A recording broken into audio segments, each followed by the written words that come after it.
Folks, Black Star Network is here. Hold no punches! I'm real revolutionary right now.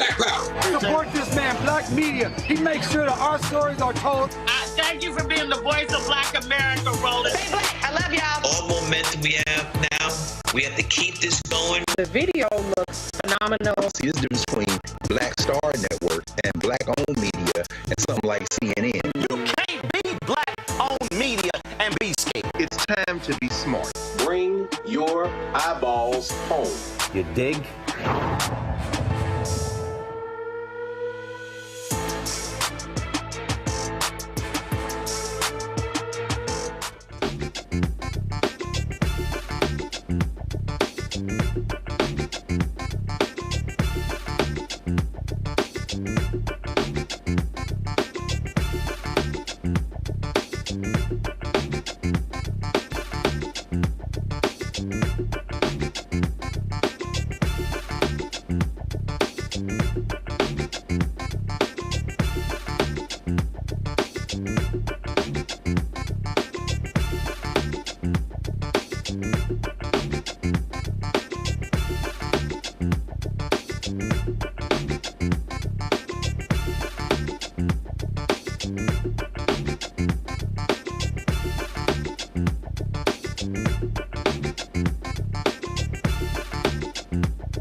It is Monday, July 8th, 2024, and I'm Candace Kelly, sitting in for Roland, who's taking a day to recuperate after his trip to Ethiopia. Here's what's coming up on Roland Martin Unfiltered, streaming live on the Black Star Network.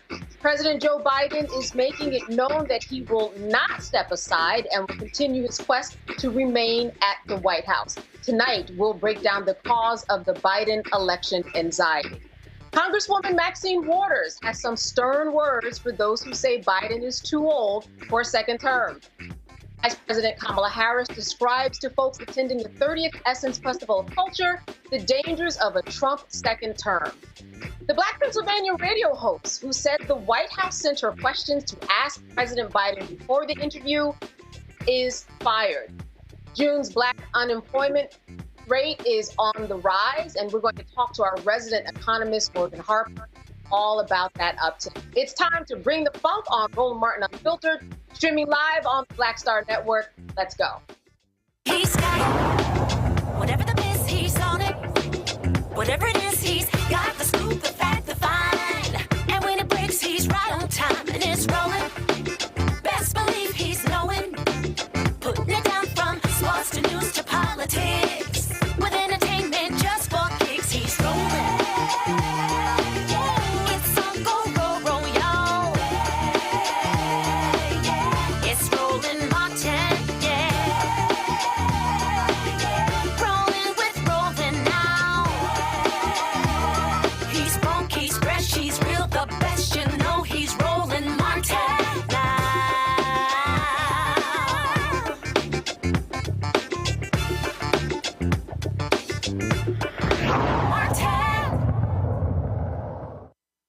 We're not going anywhere. I am not going anywhere. I wouldn't be running if I didn't absolutely believe that I am the best candidate to beat Donald Trump in 2024. We had a Democratic nominating process where the voters spoke clearly. I won 14 million of those votes. All right, so there you have it, folks. President Biden is making it clear that he will remain in the presidential race despite concerns from Democrats. Now, Biden called into MSNBC's morning show after he sent a letter to Democrats on Capitol Hill that he would not drop out of the race. I haven't lost. I beat him last time. I'll beat him this time. And this is a guy who, look, we talk about debates. Look at his performance at debates. He lied over, Trump has 50 lies. Look, this is a guy who says 10% of the universe. I want to get into it. He's just a liar. And he hasn't done a damn thing since the debate. He's been riding around in a golf cart for 10 days, was down in Mar-a-Lago talking with his wealthy friends. I'm not running because of these guys, Joe. I'm running because, and you know me well enough to know this from the very beginning, I ran because I never bought on to the trickle-down economic theory. I never bought into the notion that we have to walk away from the rest of the world and cave to Putin or anybody else. I've never believed any of that, and I'm confident that's where the American people are. So what I did was I went out and I wanted to make sure that there wasn't any slippage at all. And with the average voter, I don't care what the millionaires think. And by the way, 97% of all the people who contribute to us are people making under 200, contributing under $200. I think we have the largest contingent ever in history. I'm not positive of that, but I think that's true. And so I want their support, but that's not the reason I'm running. I'm not running about what they think and what they care about. And by the way, you don't see a whole hell of a lot of them flocking to Trump. You don't see a whole lot of CEOs flocking to Trump. You don't see any. You see the major economists out there talking about what I have been able to do. I don't hear anybody talking about his economic plan likely to bring America around and keep America first. And by the way, here's Trump talking about all that he's done and Trump and his debate night. He's a pathological liar. He lied about Roe. He refused to accept the outcome of the election. He refused to condemn January 6th. And he says, they claim, he spoke with Putin before he invaded. What the hell are we doing, Joe? All right. So Tamia D. Booker, founder and managing director of T. Booker Strategies, joins me now to dissect all of this. Tamia, thank you so much for being with us today. Thank you for having me today. Absolutely. My first question to you is this. What do you think about the call to Morning Joe? Do you think that it made a little bit worse in that, listen, we couldn't see him, so we didn't know whether he was reading notes or not. It sounded like he was. There was one time where I caught him making reference to a list that he had. What do you think about his performance and what it did for his chances? I think that the president, we witnessed amount of frustration in his voice and with this whole issue since the debate. Yes, he had a debate that was not that great. However, he is right. The level of accountability that Trump has had to keep since the debate is not there. He stood there and he told blatant lies. And we have a president who we knew his age when we elected him back in 2020 and knew there would be a chance that he would run again in 2024. And he's someone that has stood with the Black community. He has really helped us. He's been fighting for student loan repayment and forgiveness. And for whatever reason right now, the media is really focused in on a bad debate and less about what is really at stake. Our reproductive rights are at stake. Our health and well-being is at stake. Our safety as Black people in this country are at stake. And so you can't blame him for being frustrated, given that this has been the conversation for the last almost 2 weeks versus a candidate who is a felon and also stood there and told numerous lies throughout the debate. So to me, I think one of the questions becomes for many, this isn't something that's new for the president. This is something that we've been seeing progressively, whatever you might think it is, in terms of the loss of words, in terms of the blurred speech, in terms of him just not remembering and getting facts wrong. So is there a little bit of concern for some, Biden reelection anxiety? Yes. And, we saw today, especially during the White House press briefing, they asked the press secretary about his health. And I think we have to lean on really the assessment of the doctors. If the doctors are clearing him and saying that he is good to run the country, then we need to trust in that. It is hard to see when you're seeing someone who also might be just aging.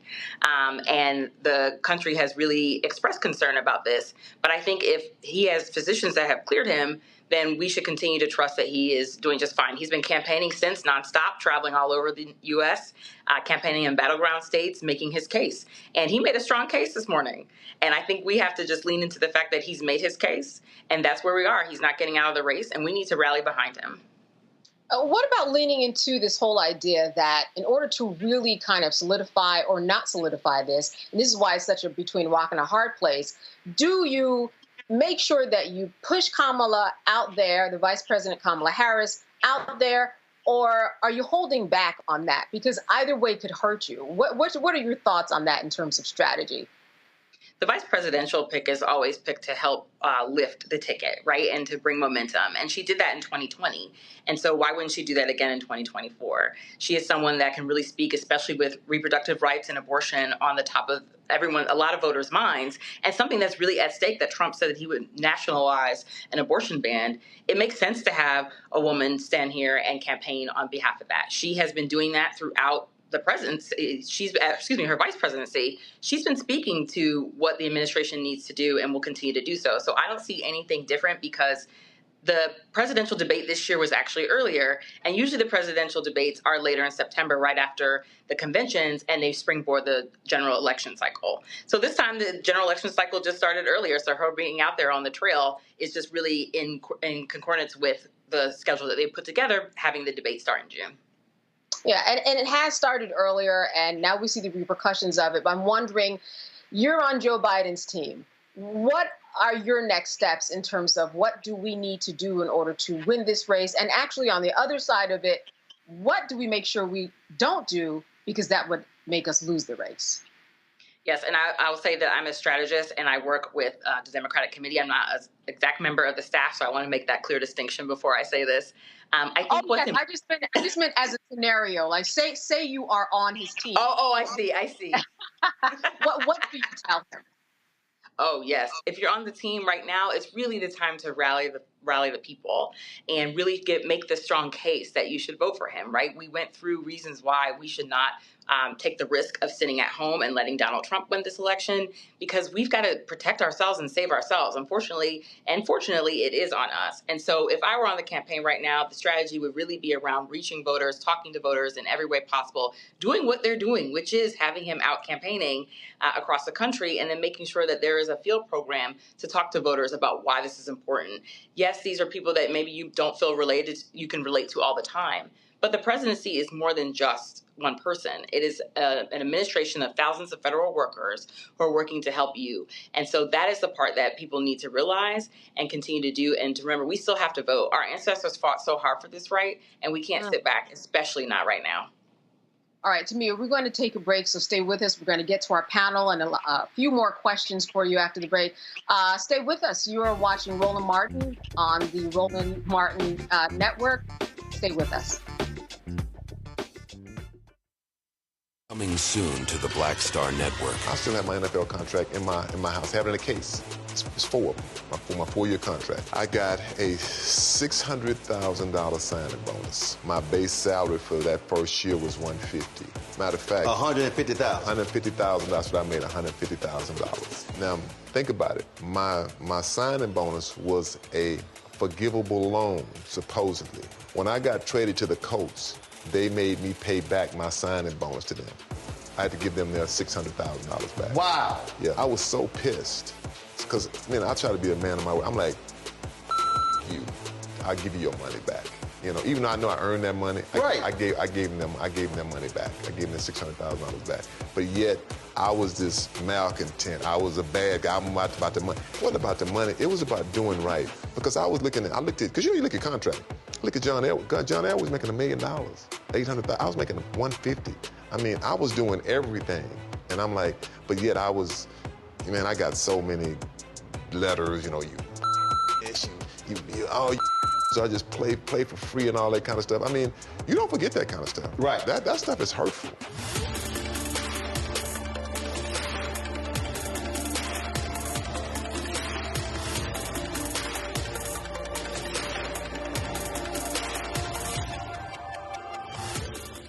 This is Essence Atkins. Mr. Love King of R&B, Raheem Devon. It's me, Sherry Shepherd, and you know what you watch. You're watching Roland Martin, Unfiltered.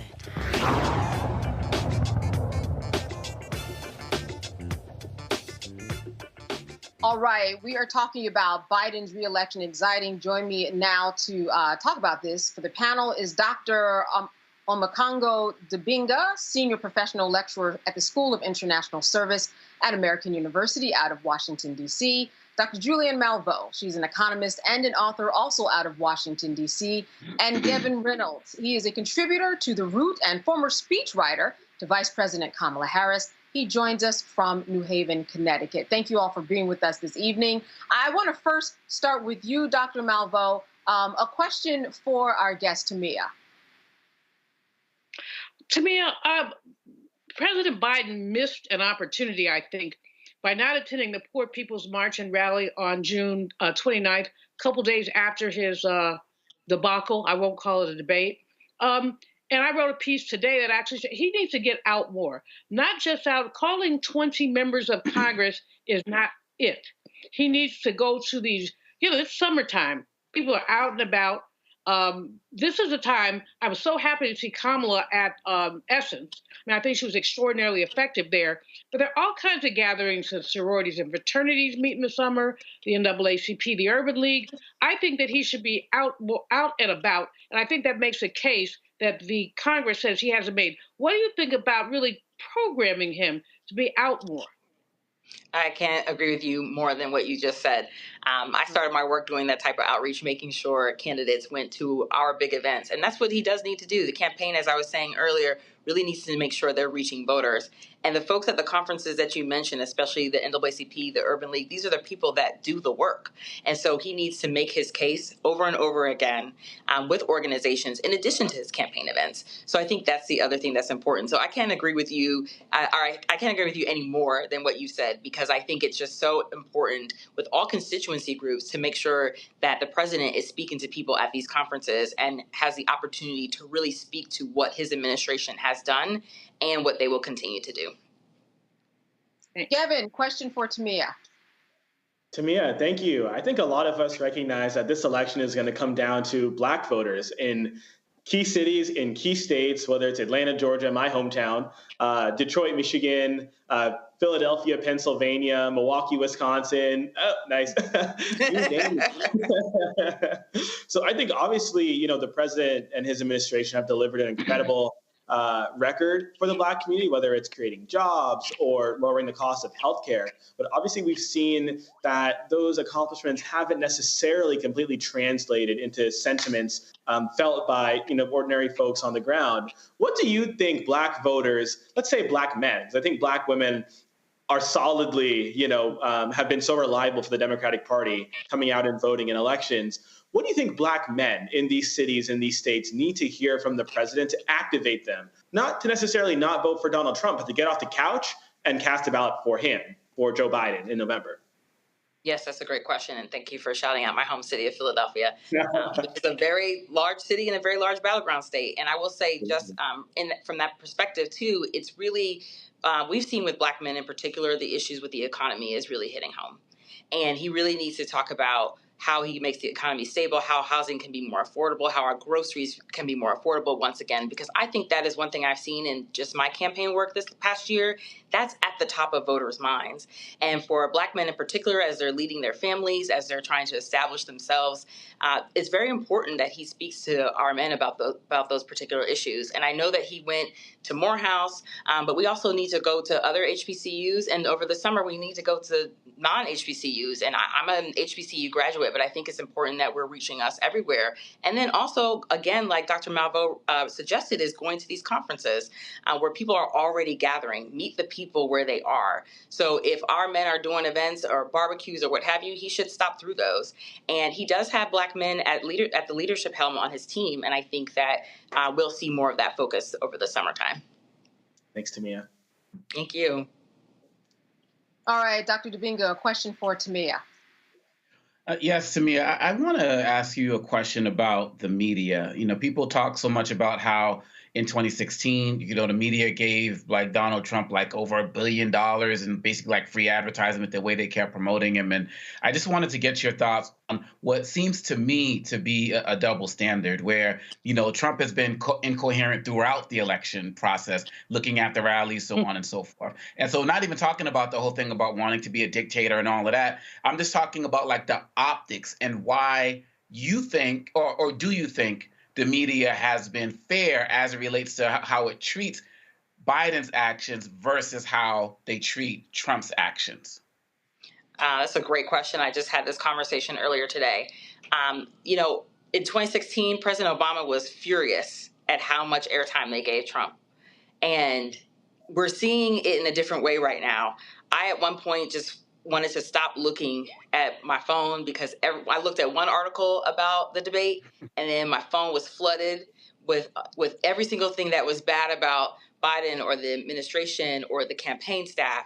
And it does feel like it's a little bit of a coordinated effort here because it's summertime, it's slower, we can pile on. And we have to remember that a lot of these media companies are Republican run.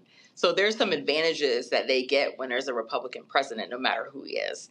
And so we also have to be careful about the news that we're taking into and formulating our own opinions. And that's why I love coming on here and talking with you all the time and talking with Black folks who really are speaking to our issues, because sometimes it really is about the clickbait. We've looked at some of these articles where the headline has nothing to do with what happened, or there's these conversations that might have happened but didn't. And so we have to be very careful when we're looking at this. So, you know, by a week after the debate, I was like, all right, that's enough. You know, you all have dissected this thing longer than I can stomach anymore. But I have seen very little bit of writing about all the lies that Trump told at that debate. And there was no correction when he was talking about COVID and so many other things that I was frustrated. So I do think that we have to be careful about the news that we are looking at and knowing that there is some bias in the media, and it's unfortunate. Yeah. You know, certainly there was a lot of contention in terms of the way that the debate was covered. As you said, Trump told a lot of lies. There was not a lot of correction. In fact, there were so many lies you didn't have time in real time to actually correct it. That would have made it a much longer debate than what it was. I'm wondering, Tamia, in your estimation, what can the Democrats do in order to uphold Biden, perhaps? Or what can they do that can make it a better situation? Because not everybody is fully on board. And it seems to me like there's a lot of work that Biden has to do, even within his party, in order to make sure that he's buttressed so that people understand he's got support from within. Yes, and that's the important piece there, is that the party needs to unify together and rally around President Biden. When Trump stood there and lied, the Republicans still stayed, what do the kids say, 10 toes down for him, and we need to do the same thing. You know, it wasn't a great situation, but at the end of the day, campaigns always have setbacks. I've been on several campaigns now to know this. And the best way to move forward is to come together and support the candidate that we have. And I know that the Senate is meeting, I know that the House is meeting, and I'm hoping that after these meetings, there is a real coordinated effort with them and the campaigns to unify our party so that when we get to Chicago, we are ready and rallied around our presidential and vice presidential nominees. And speaking of the vice president, here's one that I want to kick back out to the panel. What do you think is going on with this whole non-support for Vice President Kamala Harris? She is next in line, but because she is next in line, I'm hearing a lot of Black women talk about how, well, this is what happens to me at the office, Dr. Malveaux. This is kind of par for the course. Even though I'm next in line, nobody is lifting me up and making sure that I'm getting what I am owed. What's being talked about in your circles, Dr. Malveaux, in terms of this treatment that we see the vice president getting when we know that she would be the next person in line if it ever came to that? Well, you know, my colleagues all have these experiences in academia, in corporate America, of being next in line and then being skipped over, or in fact, training the junior white boy who then gets the job they thought they were going to get. So it's commonplace to dismiss Black women. As Malcolm said, nobody is more disrespected than the Black woman. And we see that literally every day. But beyond that, I mean, I think that with Vice President Harris, there was always the racism and sexism in our country is such that part of the narrative that some are spinning is, well, she can't win.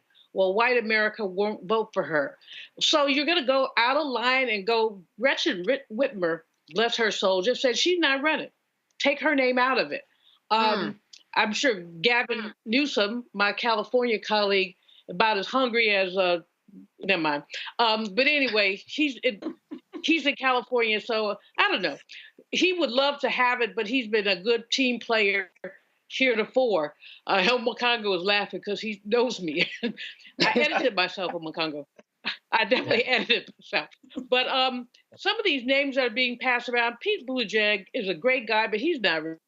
Come on now. Would you lift him up over the sitting vice president? So people are really talking about what will happen if the vice president is passed over. How will Black women, the most reliable vote that the Democrats have, how will Black women react and respond? And I promise you, there are a whole, I will vote, I'm a yellow dog Democrat, which means I will vote for a yellow dog if it was a Democrat. So I'll vote for the top of the ticket, but I'm not going to be a happy camper if what ends up happening is that our vice president is passed over. Quite frankly, right now, I think that President Biden, he's got to get out and talk to people. He's got to get calling members of Congress, and he's going here and going there. Go to the hood, go to the Union Hall, go to some of the places where people have been reluctant, and I think he can shore himself up. And if he doesn't, there's a very worthy number two, and people should stop trash talking our vice president because she is our elected vice president, and the dollars in the Biden-Harris campaign, she's the only one who has a right to them if President Biden chooses not to run. To me, I think looking at this, even if this talk of looking at someone else for a vice presidential candidate did come through, it would be a total mess. I mean, I think that that's something that for some people might sound good in thought, but really playing that out, that's a mess, is it not? Yes, it is. Even switching is messy, and I think if the party leadership were smart, and there have been a lot of comments about the fact that she was skipped over when there were lists even being made to discredit the Black woman who helped secure the presidency last time is just disrespectful. And trying to put someone else new in is also very messy in that the Biden campaign has raised hundreds of millions of dollars. And you also have to think about building a full-scale presidential campaign, a new campaign in a month, and to have that run from August to November, that's messy and dangerous. And I think that's a failed strategy. So really people they can have all the fun they want in trying to figure out who else is running. I love that Governor Whitmer said, I'm not doing this. And just to keep herself out of it, because it just creates chaos. And we don't need chaos right now. We actually need unity and order. And we need to be able to come together. And as Dr. Malveaux said, he needs to be able to talk to the people, and the speculation about who could come in, that's not for now. That's for another time. And this is our candidate, and we've got to move forward because we're wasting time. The Trump campaign is gaining ground, and the Biden campaign needs to really be doing that too instead of dealing with this distraction. Right. And the more people that step away, like the governor, the less chaos, or else you're just going to have the media, Gavin, speculating over and over again about what if. So being a part of the media, what is it that you're hearing? Because the media is getting blamed a lot for messaging, for information that might be confusing. When you are working and speaking with those around you, what is it that you aim to do when you actually cover these types of stories that you may not see other people doing in other media outlets?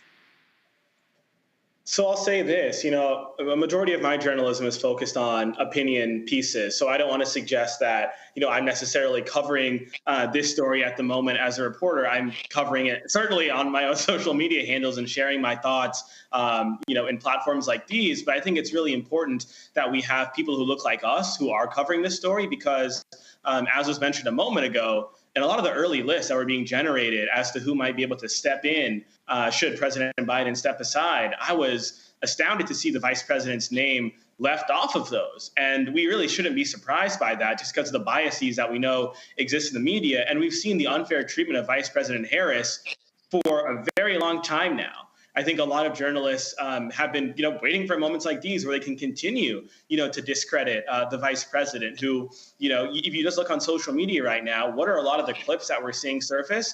We're seeing, the gaffes. We're seeing as people call it, the quote unquote word salad. It's utterly disrespectful. What I'm not seeing on social media are the hundreds and thousands of clips that exist of the vice president, like how she spoke at Essence Fest over the weekend. I think we might cover this a little bit later today, prosecuting the case against Donald Trump like few people I've heard ever do.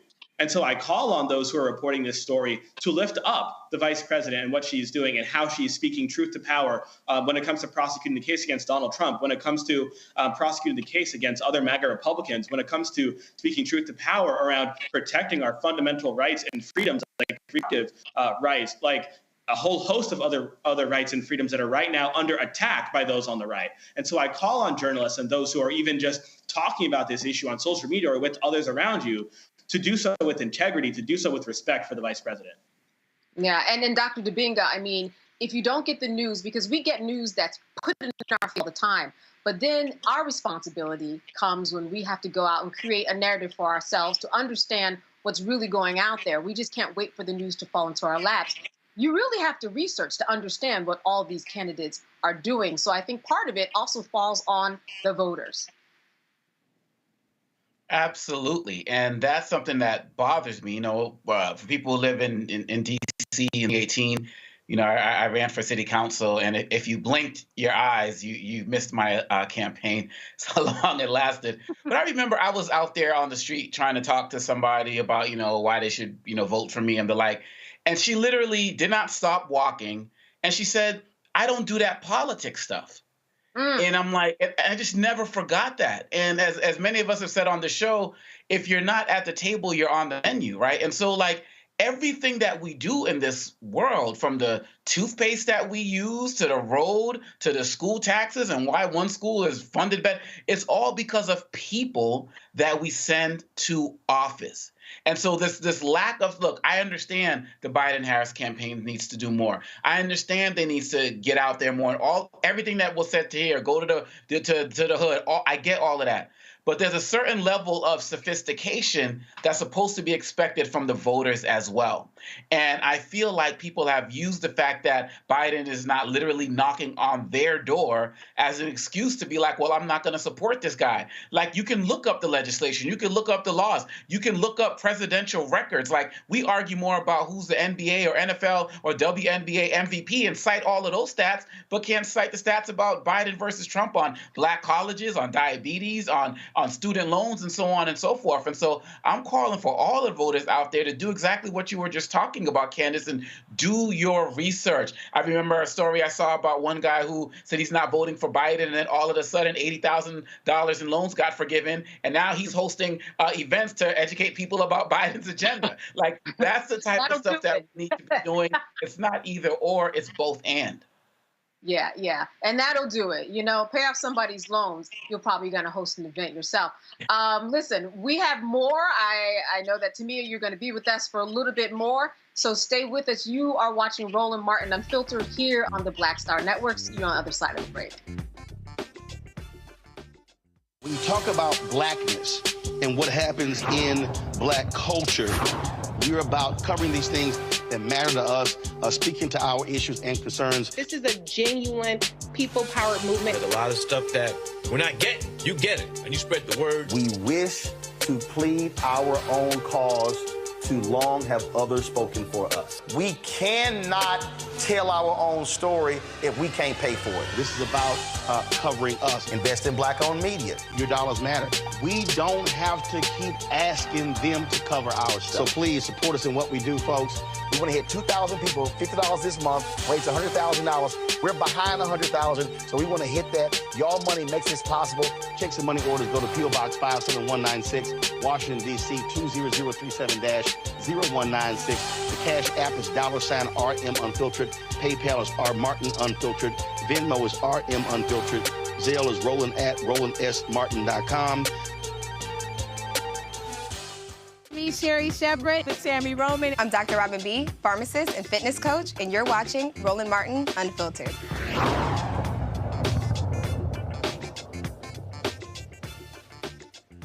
All right, we are back talking about the Biden and that voting anxiety that a lot of people seem to have.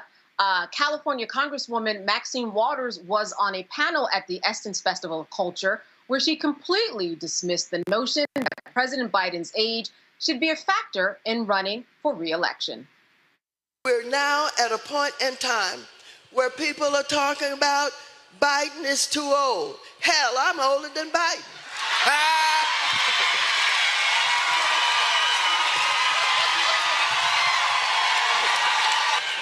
You look good, Congresswoman. And I get up every morning. All right. And I exercise. All right. And I work late hours. All right. I take care of black people. All right.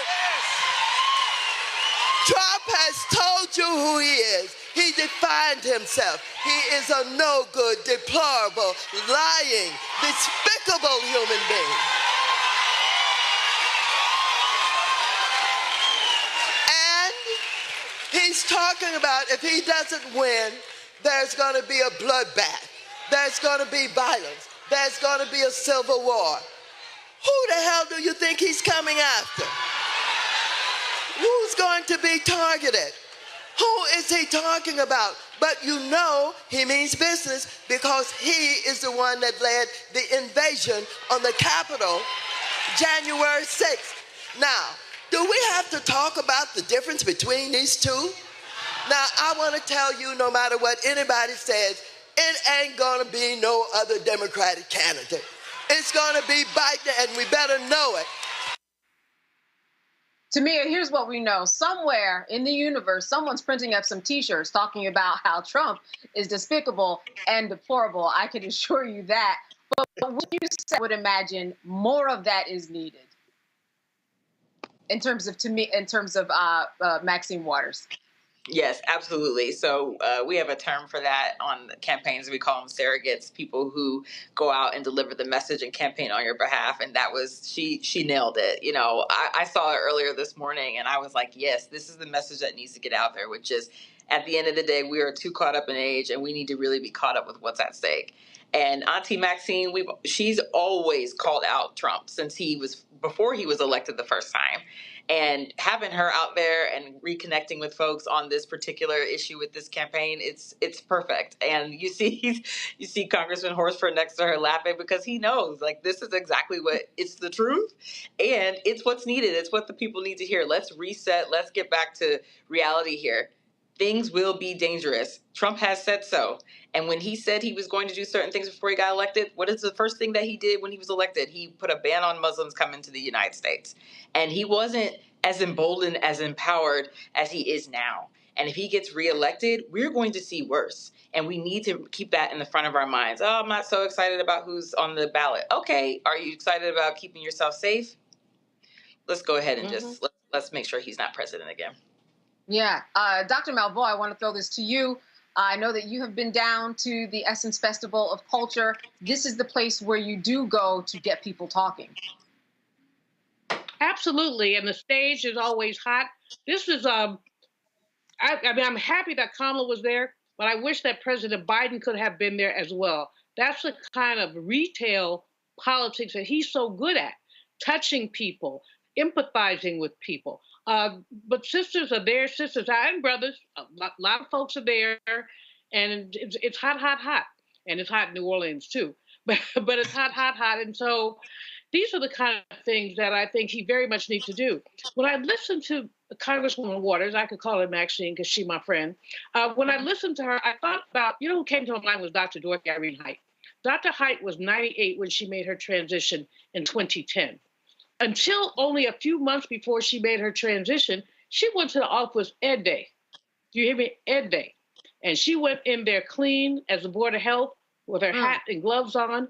And I never saw her slow up. As a matter of fact, there was one occasion where actually she had more stamina than me. We had gone to some event and there was an after party and she said, "Do you want to go to the after party?" I'm like, no. I don't think so. She said, well, it would be rude for us not to go. I'm like, the Height, really? It's 1 o'clock in the morning. And she said, oh, come on, let's go. So we went. She's an elder. She was an elder, but she believed in our people and she went where she needed to be.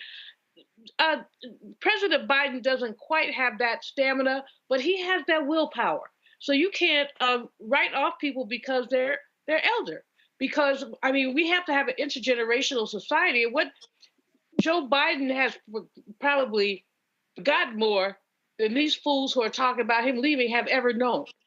You know what I'm saying? I mean, he knows public policy. He knows what he's doing. And so I think that, you know, having him at the Essence Fest would have been a coup. I don't know what's going on. I did not like what I saw today with those aggressive reporters harassing Karine, the press secretary. It was one guy who just was really out of order, trying to get her to say something. She said 3 times, I can't say that. But they're trying to put people in a box to say something is wrong with President Biden. And what they need to say is, what's right with President Biden? And what's wrong with that orange man? I would encourage everybody who has some doubts to read Project 2025. Now, you don't have to read the whole thing because it's 900 pages. It is 900 pages, so you really don't want to read the whole thing. You probably will upchuck at least 5 times as you go through the first 20 pages. But they laid it out. Number one, they would eliminate the civil service. All these civil service jobs, they say, these should be presidential appointees. Do you know that between 38,000 and 50,000 people work for civil service? And all of us know a disproportionate number of them are African Americans. And African Americans, in terms of employment, are paid better with civil service than they are in the regular labor market. So they would get rid of that. They would get rid of, the Supreme Court has already got rid of the regulatory agencies. I mean, I could go down the list, I won't. But all I would say to people, or just read a summary, or go on my webpage. I have a column where I lay it out.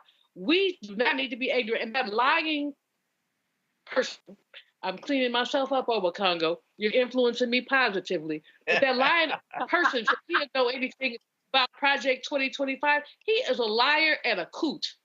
To go back and he lies more easily. My grandmother used to say to one of my relatives who was a liar, she said, "Why tell the truth what a lie will do?" And that's him. I mean, why not just lie? Just lie. But you know what? I would say a lot of people. Project 2025 and Ben Carson has a chapter in there. Steve Miller has a chapter in there. All his cronies have chapters in there. So don't tell me, don't what on me and tell me that it's raining. Even if you get to the table of contents of that 922-page report, you are correct. Just the first few pages are very telling. Now I have several questions for you, Dr. Debinga, but I will start with this one. Do you think that it is time for health records of all the parties to be released? I know that Joe Biden has released some, and he says that he sees doctors every day. But do you think there should be something a little more formal from both candidates on a continuous basis leading up to the election on both sides, perhaps to make it fair?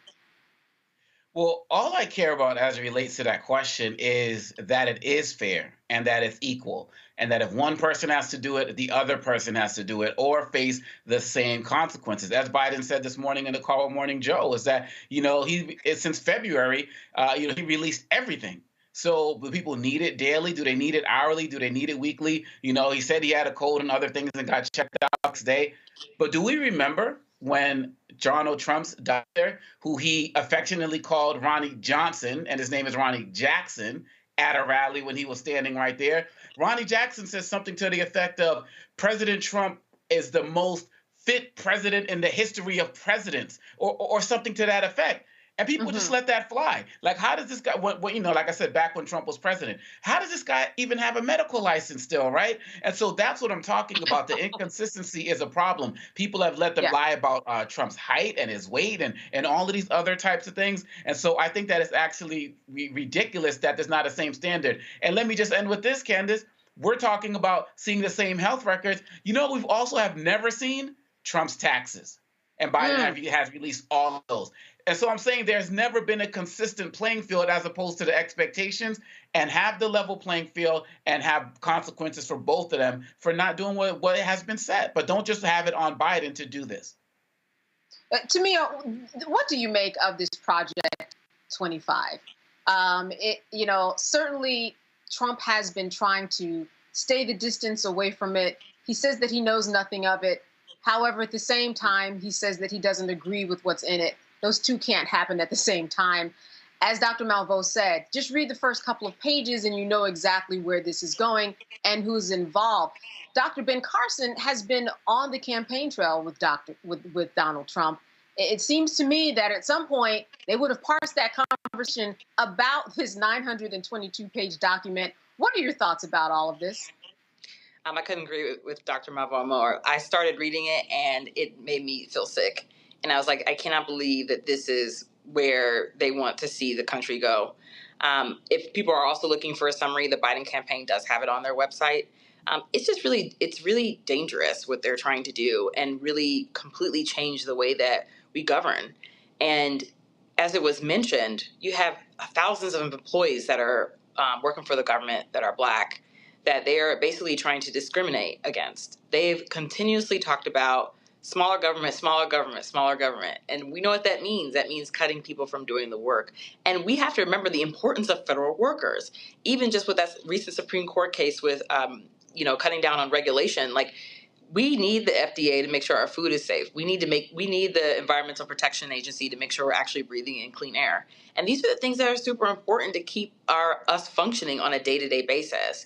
And we know, unfortunately, in many instances, lower income communities suffer more from environmental discrimination and neglect, and also with healthcare. And then that also comes with the economy. All those things are connected. And if you don't have money, how can you pay to take care of yourself? And so when they're standing here trying to cut these different departments and these different programs that help aid and support, particularly people of color and low income Americans, it's frustrating to say the least.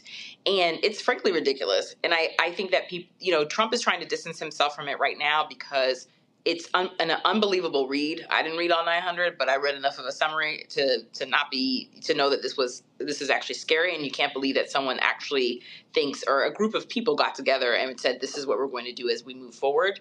And he's distancing himself because he doesn't want people to pay attention. But in actuality, this is the plan that they're going to do. The Heritage Foundation, the conservative think tank, is behind this. And we just really have to be aware of that and know that, again, I always am going to end with this point, that we have to vote, because that's the only way to not even have to deal with this reality that they're trying to put together. No, that's right. Gavin, I think one of the things that I've been hearing from a few people today is, well, you know what, this report certainly has opened my eyes, and maybe it translates into people being more inspired to do more in order to get people to the ballot box, and in order to make sure that they understand what is going on in this world that is affecting them. Do you get this sense that perhaps this report might rally some folks up to do a little more? Absolutely. Look, the stakes of this election could not be any higher. Project 2025 is one piece of evidence validating that theory. Another is the recent Supreme Court decision that was handed down, I guess that was last week, which essentially says that a president can do anything he or she wishes to, as long as it's in their official capacity, and they'll face no criminal liability. This essentially, as we prepare to celebrate July 4th, which is when our nation, got our independence from the British Crown, the decision essentially gave the American president the ability to act as a king or a queen.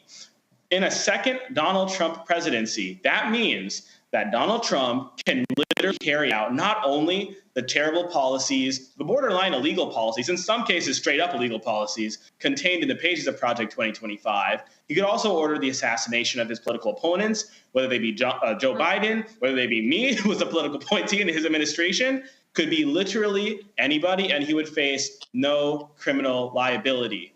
So whether it's Project 2025 or whether it's the recent Supreme Court decision, the stakes of this election could not be any higher. However, I do believe that it's going to be imperative for the Biden campaign to not only continue to beat the drum about the stakes of this election and what Donald Trump is prepared to do in a second presidency, in a second term. I think it's imperative that the Biden campaign put forward an affirmative vision for what they seek to deliver for especially the Black community in a second term. We talked earlier about how the president needs to get out there to communities like Atlanta and Philly and Milwaukee and Detroit, and he's going. But we need more of that. We need Joe Biden to make a very clear and convincing case to Black voters, not only that Donald Trump is racist and a threat to our community, which he is, but we know that. Joe Biden needs to make a clear and convincing case continue to do that for what we will get from a second Joe Biden presidency. Like I said earlier, the Biden presidency so far has contained a historic list of accomplishments for our community, whether it's a historic rate of Black small business growth, a historic rate of historically low Black unemployment, or record low caps on prescription drugs for seniors when it comes to insulin, for diabetes, which disproportionately is Black seniors. I believe the list is extremely long. But I want to hear from the president as he continues to get out there and travel and speak and engage with Black voters more that he plans to do in a second term. I've heard him talk extensively about free childcare, universal pre-K. I love some of these ideas, continuing his mission of delivering for the middle class. So I think he should continue to do that. I think he will, but it's going to be critical to make sure that Black voters not only recognize the danger of a second Donald Trump presidency, but also the incredible benefits that our community can glean in a second Joe Biden presidency. All right, I'm going to wrap up with you, Tamia, before we let you go. Just your final word, final thoughts about what we are seeing unraveling today. We had Gavin that mentioned this big Supreme Court case. What's going on with democracy? If you would we have about 30 seconds in terms of what people should keep in mind when they go to those polls. Yes, and it's really about making sure that we keep democracy together, and that is important. And it's everything that we talked about. I'm trying to do this all in 30 seconds. It's keeping ourselves safe and protected, and able to keep our freedoms, and that's important. As I mentioned before, our ancestors died for these freedoms to be able to participate in the democratic process. We need to continue to do the same thing, and that really is voting for the Democratic candidate in this instance, and it would be President Biden. Thank you for having me here today. Absolutely. Tamia D. Booker, founder and managing editor of T. Booker Strategies, thank you for all of your insight. All right, take care. All right, and stay with us. You are watching Roland Martin Unfiltered here on the Black Star Network. See you on the other side of the break. On the next Get Wealthy, financial therapy, what it is and why it may be exactly what you need. So when you think about financial therapy, what we're talking about is how do we learn to live with our money in a way that is congruent with our values, that we understand our emotions about money, we understand our beliefs and our behaviors. That's right here, only on Black Star Network.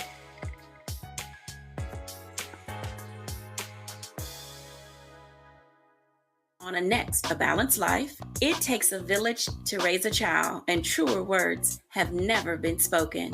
If you're raising a child, you know that it's a blessed challenge like no other. Even more so if your child has a disability. We'll talk to parents and our expert panelists about the best way forward for your child to help you maintain your own sanity. On a next, A Balanced Life with Dr. Jackie on Black Star Network.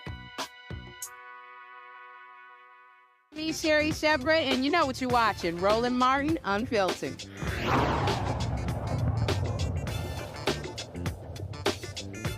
All right, Vice President Kamala Harris was also in New Orleans for the 30th Essence Festival of Culture. She sat down with Essence CEO and President Caroline Wanga. Harris expressed to the audience the importance of November's election. This is probably the most significant election of our lifetime. You know, we have said it every 4 years, but this here one is it. We are looking at an election that will take place in 122 days. 122. Where on one side, you have the former president who is running to become president again, who has openly talked about his admiration of dictators and his intention to be a dictator on day one, who has openly talked about his intention to weaponize the Department of Justice against his political enemies, who has talked about being proud of taking from the women of America a most fundamental right to make decisions about your own body. And then last week, understand, sadly, the press has not been covering it as much as they should in proportion to the seriousness of what just happened, when the United States Supreme Court essentially told this individual who has been convicted of 34 felonies that he will be immune from essentially the activity he has told us he is prepared to engage in if he gets back into the White House. Understand what we all know. In 122 days, we each have the power to decide what kind of country we want to live in. Understand what we know. When there has been a full-on intentional attack against hard-fought, hard-won freedoms and rights. When I talk about the family that raised me, yes, they took me in a stroller as they were marching and shouting for justice, knowing that justice will not be achieved unless we are prepared to march and shout and fight for it. And one of the ways we do that is through our vote. This here election, let's think about the significance of the United States Supreme Court. 2 years ago and some days now, we commemorated a decision by the United States Supreme Court, the Dobbs decision, that undid the protections of Roe v. Wade. Understand how that happened.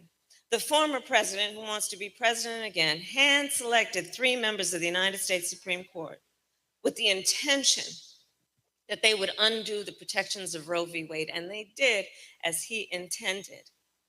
The Court of Thurgood and RBG took a most fundamental right, the right to make decisions about your own body. And on this subject, I think we all believe and know one does not have to abandon their faith and deeply held beliefs to agree the government should not be telling her what to do with her body. If she chooses, she will talk with her priest or her pastor, her rabbi, her imam, but the government should not be telling her what to do.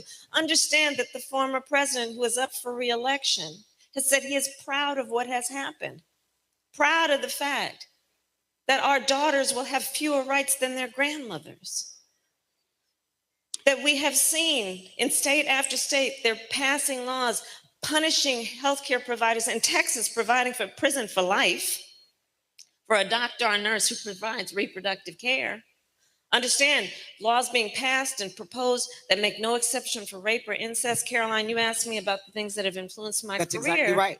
So many of you know I was a prosecutor. You may not know one of the reasons why. When I was in high school, I learned that my best friend was being molested by her stepfather. And when I learned, I said to her, you have to come live with us. I called up my mother. My mother said, of course she does. And she came and she lived with us. So I decided at a young age, I wanted to take on what I could do to protect women and children against violence. The idea that these so-called leaders would be passing laws that make no exception for rape and incest, that are essentially telling a survivor of a crime of violence to their body, a violation of their body, that they have no right to make a decision about what happens to their body next. That's immoral.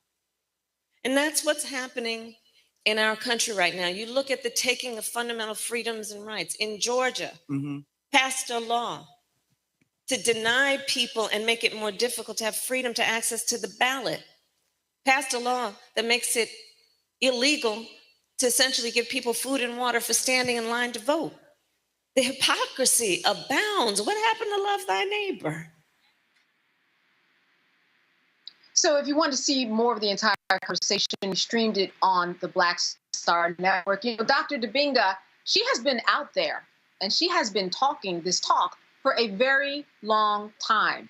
She has been hitting panels, she's been hitting schools, she's been talking about this issue that you think would make a lot of people rise to the occasion. How effective do you think she has been, especially on this trail as she's talking about abortion rights and women? What's your sense of how that is making a difference? I think it's absolutely making a difference. I believe that she was the first vice president or something to that effect to visit a facility that provides abortions, something to that effect. She's even outside of this issue, which we're dealing with right now. She's been the Biden campaign's and administration's best weapon, and I'm glad that she's out there, because now we can stop calling her the best kept secret or the secret weapon. She's out there on Front Street, and to be able to have a woman speak to this, that's just something that Trump can't do. It's something that Biden can't do. And while we're at it, we still haven't seen Trump's VP pick, right? And so what I appreciate about her is that she's using every tool that she has, including who she is physically, to be able to draw attention to things in ways that other people can't. I can talk about it, other people can talk about it, but she has lived this, she has seen this, she's had these conversations with women, and the fact of the matter is, when she is up there on that stage, she is going to bring a perspective that so many of us just don't think about because we don't have to. And when she does that, the people at home who are living with these particular issues, when I'm talking directly as it relates to women, and of course, men, husbands who are involved as well, but I'm talking about the people going directly through it, they can resonate with that. And I think that is very powerful. She needs to do more of it. And lastly, I will say, as people keep saying, if this becomes a referendum on Biden, Democrats lose. If it becomes a referendum on Trump, Democrats win. And so what she's doing with this abortion issue is she is also keeping it front and center, because this is an issue that Democrats have won and referendum across the country over the last few years. And so that helps put the attention on Trump and other Republicans who have been trying to run away from that. Just look at the platform they released today. They responded to the pressure that people have put as it relates to that. And so she is the best weapon out there to speak on it. So Gavin, this really is your wheelhouse, right? So you have written speeches for the vice president. You know her style. You know how she gets down. I want to put you back in that arena where you are with her. What is the conversation that is being had about what she should say and how she should reach voters at this time? Certainly what she says extemporaneously is important, but as a speechwriter, I know too that is important. What's your input and what you see in all of this?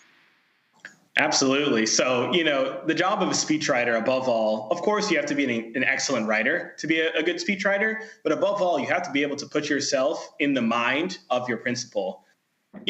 Someone like Vice President Harris was very easy to write for, I'll say, because she's been doing this for so long. She's been fighting for women and children and families. She's been fighting for, average Americans throughout her whole entire career. She knows what she wants to say before she even says it. She knows what she wants to say before we can even put the words on the paper. And so that, I think, was so special, was what was so special about writing for the vice president, is that, for example, I'll take you through, writing a speech on the issue of reproductive freedom, right?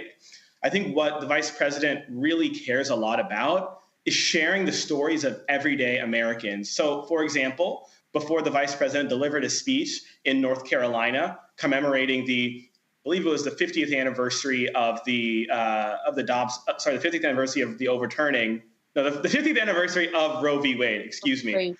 She spoke in North Carolina, and it was very important for us. It was very important for the vice president to ensure that speech contained the stories of real women who've been affected by this issue.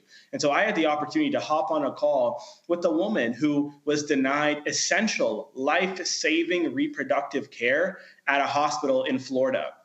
Literally drove to the emergency room because she needed to have her pregnancy terminated. She was literally about to bleed out and die. But the physician said, sorry, because of the laws that are in place, we can't do that for you. So this woman ended up driving to a hair salon. Why? Because she feared that she was on the doorstep of death and did not want her mother to have to take her body to get her hair done for her own casket. So she took herself to the hair salon to get herself ready for her own death. Went to the bathroom in that hair salon and nearly bled out and died and had a miscarriage in that salon bathroom. So I had the chance to talk to this woman. I had the chance to get her story. And with her permission, the vice president shared her story during the speech that she gave. Not only that, but the vice president made sure that woman was at the speech that she gave so that she could personally greet her and thank her for sharing her story with us before the speech. And she gave her a shout out during the speech because she was there in the stands. And that's the kind of speaker Vice President Harris is.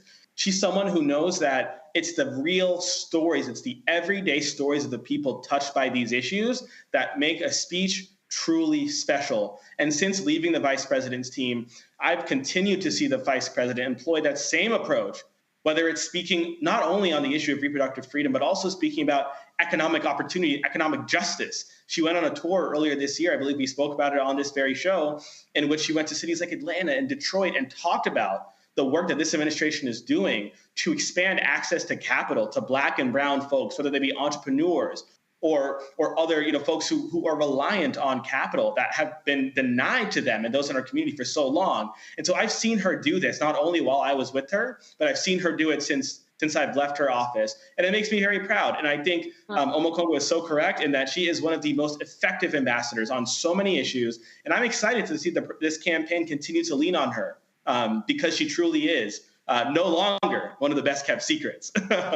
Right. The secret is out. The secret's out. The secret's out. Yeah, and certainly she's getting a lot of light that's being shined on her, Dr. Malveaux. I think that part of the growth that I have seen with Vice President Kamala Harris is the personal touch that she has really geared up, and those stories that Gavin was talking about are really hitting home now. And I think that when we think about her now, I know I do, when I think about her, I think about more of a personal touch. And that's changed from when she first took office. And I think that that's a good thing, obviously. We've seen enormous growth in her in these past 3.5 years. But let's be clear, she's already a rock star. I mean, she won statewide election. People talk about she can't win because she's Black female. Well, she won statewide election in California. She's always been a good speaker. I think that because of her race and gender, some of the haters have drilled down on, the term word salad, we won't use it on this network, but they had at least really silly things to say about her without listening to what she was saying. But so while we've seen enormous growth, I think it's also important to note that she was already a rock star. She was already doing it. I think the choice issue, Gavin is absolutely, the choice issue is, I forget one of my brothers raised that choice issue in her context, but she's uniquely situated as a prosecutor, as a woman of color, to talk about how denying women their right to choose is uniquely not only painful, but also personal. The politicians shouldn't be in this.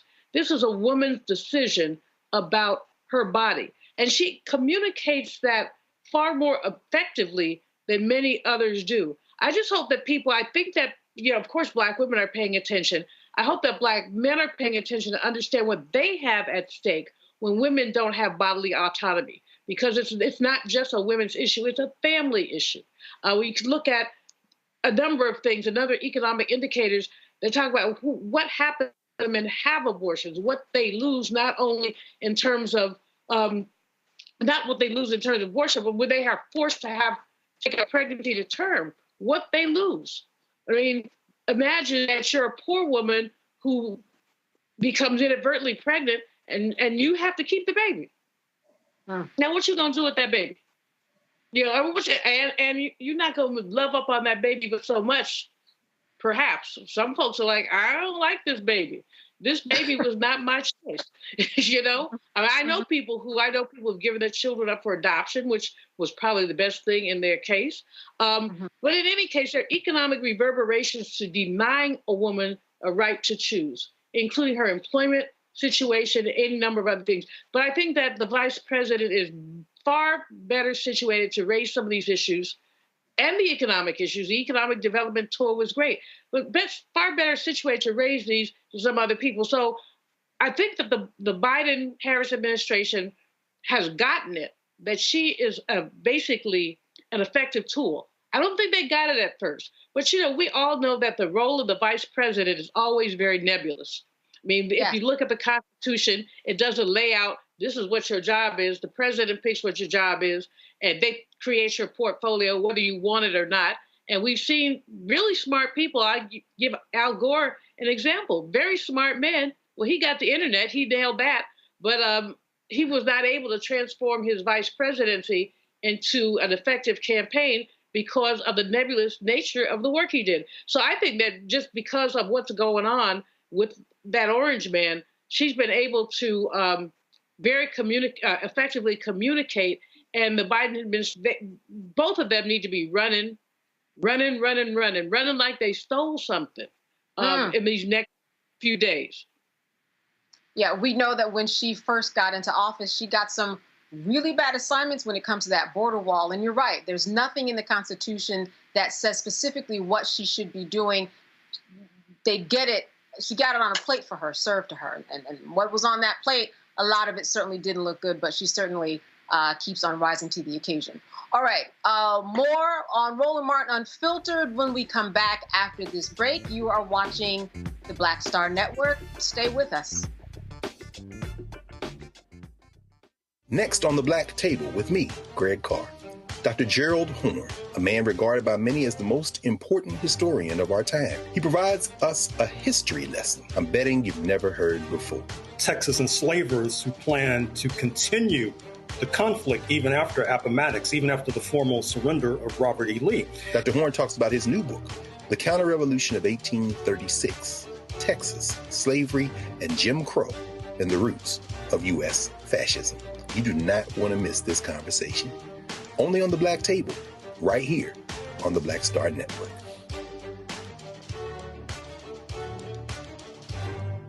Fanbase is pioneering a new era of social media for the creator economy. This next generation social media app with over 600,000 users is raising $17 million, and now is your chance to invest. For details on how to invest, visit startengine.com/fanbase or scan the QR code. Another way we're giving you the freedom to be you without limits. Hey, it's John Murray, the executive producer of the new Sherry Shepherd Talk Show. You're watching Roland Martin Unfiltered.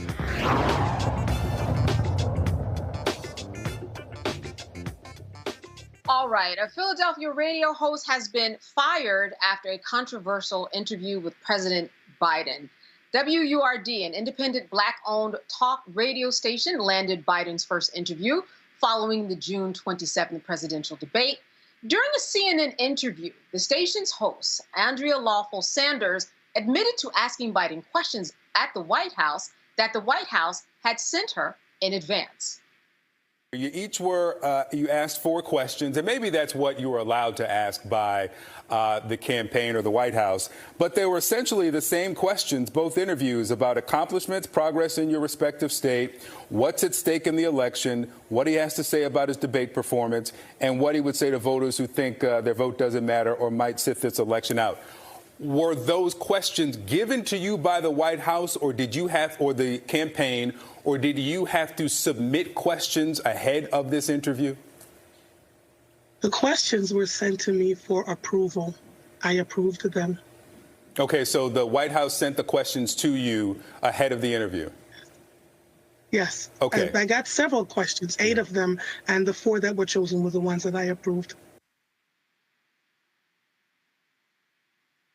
All right, so that did not sit well with the radio station. Here's a part of the statement that the station posted on social media about the incident. WRD Radio remains an independent voice that our audience can trust, will hold elected officials accountable. As Pennsylvania's only independent Black-owned radio talk show station, WURD Radio has cultivated that trust in our audience over our 20-year history. This is something we take very seriously.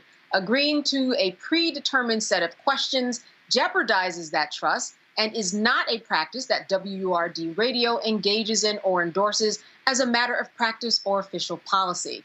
As Pennsylvania's only independent Black-owned talk radio station, WURD Radio has cultivated that trust with our audience over a 20-year history. This is something we take very seriously, and agreeing to this, I think that we already went through that. This is something to take seriously. Agreeing to a premeditated set of questions jeopardizes trust and is not a practice that WRD Radio engages in or endorses as a matter of official policy. I think that was doubled there. Let me go to you, Gavin. What are your thoughts about what this host should or should not have done? So I think this is a really tough story. Certainly, when I first saw this interview between Andrea and Victor Blackwell, I did not think that the story would have the outcome that it did. I guess having been inside, the room and in the building in terms of in the political space and seeing how this often works, I guess my perspective is that it's not entirely uncommon for the staff, supporting a certain principle to go back and forth with reporters and journalists in seeking to set up or line up an interview to establish the guardrails or parameters or scope of a particular, interview. Nor is it necessarily uncommon for questions to sort of be massaged, back and forth, again, between the staff supporting a principal and a potential journalist seeking to interview that host. It's not entirely uncommon. It's really not an uncommon practice. I think right now, though, we're at a situation in which a lot of Americans are looking for truth and are looking for clarity and are looking for transparency from the president as to, how he handles more off the cuff, non-scripted, non-teleprompter, sort of exchanges. And so I think it was sort of the perfect storm in the scenario where listeners were, I suppose, hoping to hear the president just sort of, responding in real time to questions without, knowing beforehand what those questions would be. Clearly, the policy of this radio station is that the way in which this reporter conducted herself was not in line with the policies of the radio station. I certainly am not one to, I can't comment on the extent to which what she did truly, did or did not conflict with the policies, nor, Right. should I second guess the decision that was made by this radio station. I guess speaking in generalities, I would hope that, this is a Black-owned radio station, serving, for Black listeners by Black reporters. I guess my hope would be that in a situation like this, again, without knowing the specifications, the specifics here, that perhaps there could have been a way to deal with the situation without terminating, the reporter here. Again, I do not know the nature or the relationship that, the reporter has with this radio station, but I guess I would hope that there could have been another way to resolve this situation without terminating this reporter. Gavin, I think a lot of people are thinking about just the process of the behind the scenes. Dr. Dibinga, it seems as though, yes, often journalists go on TV and they talk about the guidelines and they talk about, how the sausage is made. They talk about what goes on behind the scenes. I'm just wondering why she went on this show. Was there permission? And was there even a discussion just in terms of leadership and policy? I just think that there are a lot of holes that need to be filled in because she went on the show for some reason. Perhaps she thought she had the green light, ended up at a red light after it was all said and done, though, Dr. Dibinga. Yeah, absolutely. And as Kevin said, it's definitely unfortunate. And I found it, and it kind of goes back to the first part of our whole discussion, that people are nitpicking every single thing that Biden does, that they're reaching out to people who normally would not get any attention, right? When was the last time you saw a Black radio host be interviewed on CNN or MSNBC for an interview with the president, right? So I think she kind of got caught up in the whole frustration of what's going on with Biden and how everybody's watching his every single word. I think some news sites are like actually posting transcripts of his speeches so that people can actually kind of go through it word by word and look at where he slipped up. Like, we're in silly season as it relates to that, but they're not doing that for Trump, by the way. The thing that we have to be mindful of is that, again, this is something that happens all the time in radio. And going back to what Gavin said, it will depend on the standard set by the station. If their standard is, we don't do that, you don't take prepared questions, and she violated that, then it would make sense that she has to go. We saw this a couple of weeks ago. Remember, Candace, with Tyler, the singer, and the Breakfast Club, She went on the Breakfast Club, and she was like, her manager, don't ask about this, don't ask about that, don't ask about that. And Charlemagne asked about all of it.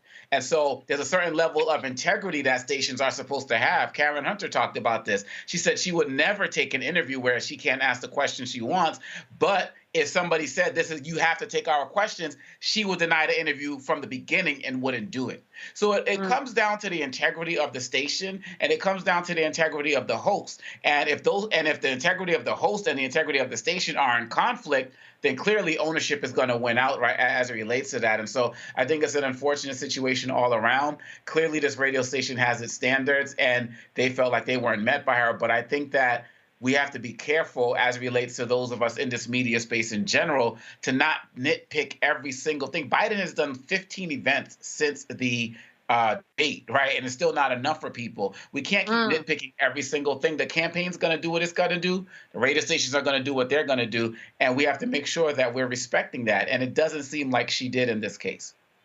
Dr. Malveaux, was there a miss somewhere, you think, if you think about the host, what she did and what perhaps was happening in terms of policy, because they said that their policy is that they don't take questions ahead of time. So I'm just wondering if there was a misunderstanding about what the policy of the station even was, because it is strange that it ended up like this.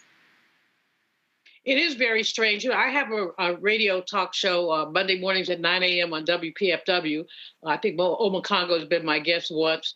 And people do not tell me what I'm going to talk about. Now, people may suggest, I did today's Monday. So this morning I had Liz Harris from Poor People's Campaign, and I had a young lady who has been working on the Chevron case, the regulatory case. In her case, she sent me a couple of talking points because the Chevron case is very complicated to me. I'm not an attorney, but she sent me some talking points. But I asked her what I felt like asking her, which wasn't necessarily the talking points. But basically, people don't tell me what to say. It's going to come out some other kind of way. With Liz Harris, she's a close acquaintance. Reverend Barber is a friend. And it was fairly free-flowing. But I have people give me questions. I'm saying, we're not going to roll like that. I've read your bio. I've read your book. Let's just talk. But in politics, and when I used to do a lot of national television, one of the things that used to crack me up is you go on the air with a Republican, and they would have not only their talking points, they would be ordered. Democrats, we just say whatever. But Republicans are always very disciplined. So if you debated 3 Republicans in a week, they would all say the same thing. Just saying a lot, I don't know the backstory. I do know that WURD is a great station. It's owned by a Black family. The dad used to own it. He was a physician. Now the daughter is the CEO. Sarah Lomax. They're terrific people. So I just think there's something that we don't know. There's something that we don't know here, because this just doesn't seem egregious.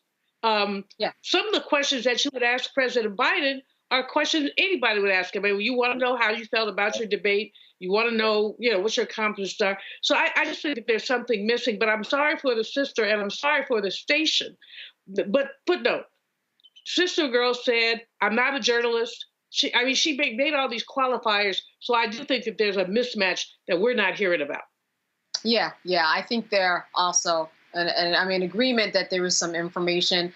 I don't know if we will hear about it in a lawsuit, but I do not think that discussion, especially for her, since she lost her job, is over. All right, we've got more of Roland Martin Unfiltered right here on the Black Star Network. Stay with us. Coming soon to the Black Star Network. I still have my NFL contract in my house. I have it in a case. It's 4 of them, for my 4-year contract. I got a $600,000 signing bonus. My base salary for that first year was $150,000. Matter of fact, $150,000. $150,000. That's what I made. $150,000. Now think about it. My signing bonus was a forgivable loan, supposedly. When I got traded to the Colts, they made me pay back my signing bonus to them. I had to give them their $600,000 back. Wow. Yeah, I was so pissed. Because, I try to be a man of my word. I'm like, you, I'll give you your money back. Even though I know I earned that money, I gave them money back. I gave them $600,000 back. But yet, I was this malcontent. I was a bad guy. I'm about the money. It wasn't about the money. It was about doing right. Because I looked at, because you look at contract. Look at John Edwards. John Edwards was making $1 million, $800,000. I was making $150,000. I was doing everything. And I'm like, but yet I got so many letters, you so I just play for free and all that kind of stuff. I mean, you don't forget that kind of stuff. Right. That stuff is hurtful.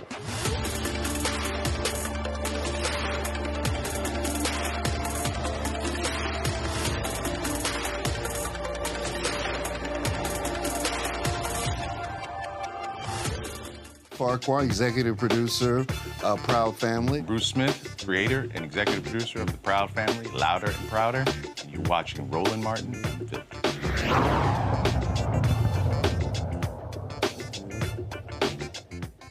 All right, jobless rates rise in June for white, black, and Hispanic women, but for men in the three racial groups, the black unemployment rate increased in June to 6.3%. The overall for June was 4.1%. Black men saw a dip, but the unemployment rate for black women rose 0.5 of a point from May. Now, while the overall unemployment rate slightly increased, June saw 206,000 jobs added to the workforce. Now, Morgan Harper from the American Economic Liberties Project is here to break down these numbers. We thank you so much, Morgan, for being with us today. Thanks for having me. Absolutely. So when we look at all of these numbers, for people who aren't really numbers people, because we are always hearing about the unemployment rate, we've got a 0.5 of a point with the unemployment rate for black women. That's very minuscule. What is the overall takeaway when you look at these numbers, someone who can really decipher what they mean? So overall, the job market and the employment status of Americans is in a pretty good place. So even as you noted in that overview, how we've seen an uptick, in the black unemployment rate, it's still at relatively historic low levels. And we've seen that pretty consistent throughout the entire Biden administration, that unemployment has been relatively low for us and across the board. But what we did see this past month in June is that there is this bit of an uptick, both in the general and the black specific unemployment rate. And that can mean a number of things. I mean, one, as I emphasize a lot, it's just a month. And then these numbers are sometimes revised down the line. So you got to take it all with a grain of salt. But it could mean that there is some slowing down in the labor market. But again, we've been living through a real labor boom since after the pandemic in terms of the level of new jobs being created, hiring, wages going up. And so what the government policymakers, and specifically at the Federal Reserve, are going to be looking for is this labor market slowing enough so that we can finally start to lower those interest rates? That's the connection between these unemployment numbers and the interest rates. And that's going to be really key, especially as we head closer to November, I think, because a lot of folks are looking at that, whether you're thinking about trying to buy a home. As we know, if you're trying to get a mortgage, these interest rates are very high. If you're a business owner and you're trying to borrow money, the interest rates are very high. And if you have existing debt that you're having to pay off, that also can be, causing a lot of stress financially. So, it's important to always keep these numbers in a broader context, that they're just discrete moments in time. A lot can change, but there certainly is enough here for us to say that we need to monitor this and see if there might be some ongoing slowdown in the labor market that could be a sign of other types of economic concerns. Indeed, Morgan, these interest rates have stopped people in their tracks in terms of getting any type of property. What are your thoughts in terms of, if you could explain to the audience the shift that could potentially take place and what it takes for that shift to happen to bring down an interest rates or change the price? Remember, we were talking at one point about eggs and milk and the cost of that and bacon. But when we think about these shifts, those shifts can happen in a short period of time, perhaps, in terms of the change in interest rates. Absolutely. And so all year we've been waiting for the Fed to lower interest rates. They've been saying, they meet quarterly, and there's always a lot of speculation about whether this is going to be the month. They said that likely in 2024 they were going to be lowering rates. And as we inch closer now towards we're past the halfway point of the year, it hasn't happened yet. And so we're running out of quarters for them to follow through on, that prediction. It does seem, and, a lot of folks are speculating after this latest report with that bit of slowdown, even though total jobs created was, pretty high, over 200,000 jobs created, that the unemployment rate was going down, that this might be the type of softening in the labor market that would start to make the Fed feel like, okay, we need to inject a little energy, so to speak, into this economy and lower interest rates, which would spur some of that other type of economic activity with the housing market, businesses, et cetera. Whether they do that, only time will tell. September would be the next time when they would have that opportunity. But it certainly seems like, based on this data, that they would have a fairly reasonable case for taking that route. And that would be something, like I said, that a lot of people have been anticipating, but you never know exactly what the Fed's going to do. In terms of the connection to prices, that's where I do think we need to consider the range of factors that can go into prices. So let's look at housing, for example. Okay. The interest rates being high, that does impact the price of mortgages. That could lead people to hold and not want to sell a house, make it difficult to buy a house. Although I don't know if you're seeing, I'm starting to see in Columbus, Ohio, where I live, a lot more houses on the market. I think people are starting to just move regardless of interest rates being somewhat stagnant now, because they need to get a bigger home if they've had another kid, whatever.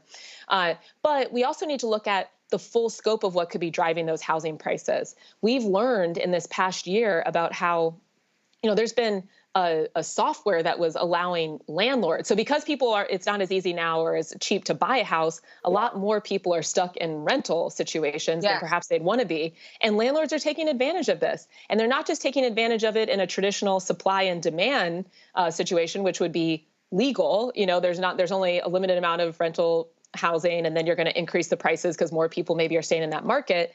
They've also been using a software company that applies an algorithm that allows them to collude to keep prices of their units. And these are usually like the bigger landlords that own, multiple multifamily units, keep those rental prices artificially high to just kind of test the outer bounds of how much consumers and renters are willing to pay. So that is illegal. That is price fixing. And that is something that this Department of Justice is getting involved in. There's a class action about that, but then also Department of Justice has been getting involved to try to call that out. And that could help to then bring down some of those rental prices for the foreseeable future. So, it's really important. And that's true across a range of industries. It's like, yes, there's some things in these markets that are highly complex. Gas is another one. Housing, there are many factors that play into what exactly are the prices we're experiencing as consumers. But in a lot of these, we've found with more aggressive enforcement over the past couple of years that there's been illegal conduct from large corporations that have been contributing to high prices as well. And that's where we need the government to really step up, in addition to affirmative policy making, to enforce the law and cut down on some of this illegal behavior. Wow. Morgan, where does the election cycle play into any of these changes, you think, in terms of unemployment and how people feel about themselves to go out and do what they need to do that actually changes the numbers that we are talking about? How have you seen that play into things? Well, in terms of policy making, in theory, the election cycle has no impact. The Federal Reserve, and I'm only smiling because I think there are now a lot of people who question that. But in theory, the Federal Reserve is an independent body. President Biden, who currently it's part of his administration, has no role over what exactly the Fed does or what decisions they make. But people are human, and the Federal Reserve is made up of individuals that exist in this country and in this world, and they consume media like the rest of us and are, taking in all of the inputs and making their best calls and decisions. Economists are people too, right? And so I think it would be very naive to think that it doesn't have any impact, but, by the technical law or letter of the law, it is not supposed to have any impact. In terms of how people are feeling, the data isn't really getting into how people are emotionally experiencing the economy. It really is kind of nuts and bolts. Are you looking for a job? Have you looked for a job in the last month? Are you currently employed? Did you find a job? So that there's not as much area for gray, so to speak. But in terms of how people are actually living out those numbers and those experiences of what is making you feel like you're excited about the future and wanting to, potentially pursue an opportunity in a different industry, that kind of thing, some of the more subjective factors. I do think all of the talk about the economy, there's been a lot of criticism, and we've seen this in some of the polling, that even though the economy has been quite strong, that a lot of people continue to say that they don't feel that optimistic about where the country's headed economically or otherwise. And again, I do think that's where some of these experiences that you might just be having as a human being living in modern American culture, that could be impacting perhaps some of your psychology and your experience in the economy. Before I jump to the panel, my last question to you is, what are the job sectors that we are seeing the growth, whether it's minuscule or whether it's by a couple of percentage points? What are these popular areas where people are entering into? Great question. It varies every month. And this past month, it seems that the bulk of the job growth was driven by government jobs and healthcare and education. Which I think those have been the top for the past few months as we've been coming on and talking through this data. But it varies in terms of how something like manufacturing, if it's seen an increase. In this job report, we didn't see an increase in the manufacturing data. It really seems to have been driven more by the government job growth, which is another sign of something that, I wouldn't say concern, but then that kind of makes people think like, okay, well, if the most of the job growth is being driven by something that isn't technically, in the private sector, part of that, element of the economy, then maybe another sign that perhaps things aren't as strong as they could be and something to continue monitoring. All right, I'm going to go to Dr. Malveaux. Question for Morgan. Well, thanks, Morgan, for breaking down the First Friday report. Two-part question. You talked about housing, and housing, of course, is extremely important. And you talked about this algorithm, which I don't know anything about, so I'm going to have to look it up. But one of the things that I noticed in terms of rental housing is that corporations are buying up single-family homes and apartment buildings and then basically taking them off the market. And that's also a factor in sort of increasing the price of housing. And so I know that that's not, you're an attorney, but I don't think it's illegal. I think it's just immoral to basically take housing off the market. So I'd like you to think about that. But the other thing, we spend so much time every month, First Friday, looking at the data that comes from the employment situation. And how much faith should we really put in a movement from, let's say, 6.1 to 6.2? I mean, because basically, especially when we're looking at the Black population, we're looking at a very small population, and it's just as likely that that number will go either back up or back down. I think the annual average is a much more accurate way to look at what's going on in the market. But again, I'm interested in your thoughts. Yeah, absolutely. I mean, month to month, it's hard to make any definitive conclusions about what any of this data means. And so absolutely, we have to kind of see if there's a trend. When you start to see something that happens, the same type of growth in unemployment over several months in a row, well, then that might be a little bit more clear that there's something really to that. But even still, I think you're right. I mean, a lot of this is interpreting data and trying to take a lot of different inputs and reach conclusions. And it's not a perfect science by any means. So I do think we need to take it all with a grain of salt. And that's where, too, I think we need to feel confident in layering on our lived experience as people who are in the economy and our communities and what we're seeing on the ground, and make sure that those experiences are getting to the desks of policymakers. It might be hard to get to Jay Powell, who leads the Federal Reserve, but we all have people in Congress that are representing us that have a little bit more of a direct line and can send a letter and get their attention. So I think you've identified a really key point that in addition to the individual monthly data not necessarily being indicative of conclusive situation in the economy, that also we should feel confident in supplementing that data with what we're experiencing on the ground. It's as valid as any individual data point that we're reading about in CNN month to month. On the housing, I would just say, I think you're right that it's not illegal. We're seeing a lot of the private equity firms that are buying up, especially single family homes, turning them into rental properties, not putting them back on the market for sale. And that does impact the supply of housing overall that's available. And I do think, there's increasing intention now in Congress in terms of what that distortion of the supply of single family housing in different communities could be. And look, I mean, these large firms don't have the same incentive as a individual landlord who lives in the community, who maybe is managing 4 properties and trying to make sure, they turn a profit, but they don't have to be beholden to the financial incentives of Wall Street, which are looking for super profits. So it definitely has an impact on the housing experience that we all are experiencing. They have national portfolios and they have national investors that they need to turn a buck for. And I do think it's something that Congress should look into and limit just how much ability they have to control our housing supply. Dr. Dubinga. So, Morgan, I had a question, a kind of larger scale question. And people always talk about, well, when it comes to like gas prices, the president doesn't really control gas prices. That's happens, because of other factors.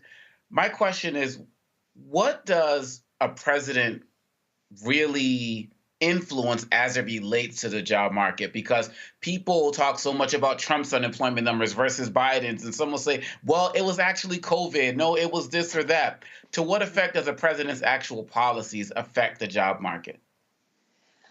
Well, I'm gonna get to that, but I do want to say that the president has control over gas prices, just so we're clear on that too. And in this administration, we saw unleashing some of the strategic reserves for sure helped to lower gas prices, though that's a global market. It's complicated. Mm-hmm. Having the Federal Trade Commission that was going after and exposing how an oil executive was colluding with OPEC to keep oil prices artificially high, leading to higher gas prices, about 2 to 4 additional thousands of dollars that every American family was paying during the pandemic because of this collusion. That's something this administration's gone after, and that for sure will have an impact on keeping, at minimum, gas prices stable and likely lowering them. So I agree. I mean, we have to push back on this narrative that, oh, things are just so complicated and what could anyone do? And if Trump, they're in office, but it's so hard. No, there are things that can be done and there are things that have been done, and we need to keep clear on the facts.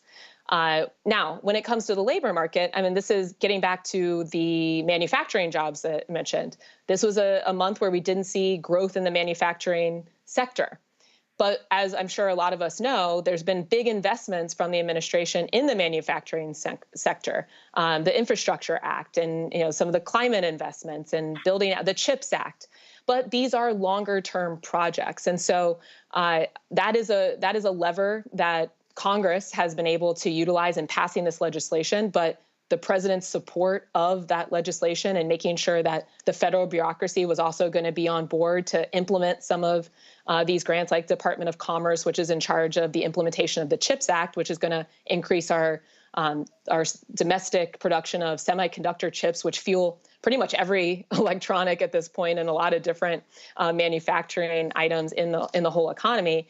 That only happens, I would say, because of the leadership out of the White House that got to that bipartisan legislation in a really difficult political environment. So the issue, though, is that it's not right away. I live in Columbus, Ohio. It's in Central Ohio is one of the regions that's going to get one of these Intel plants in the northeastern part of our region. And they're only beginning to sort of break ground there. It's going to be several years before we really see that as a functioning manufacturing facility that then is going to have, even more jobs. So, it's what makes it hard, because I think politics is a game of immediate returns. You have a story that you can tell to help get elected. And sometimes the right thing is long-term investment. And we know we need that as a country. And having the type of leadership that's going to pull that off, it isn't always congruent with getting the quick hit on cable news, but it might be absolutely essential for us to have a functioning economy for our children and grandchildren. Yeah. All right, Gavin. All right, Morgan, thank you. Building off that point, if you were advising the Biden campaign right now, I don't believe you are, but what a job. Don't put that on me. No pressure. I'm just kidding.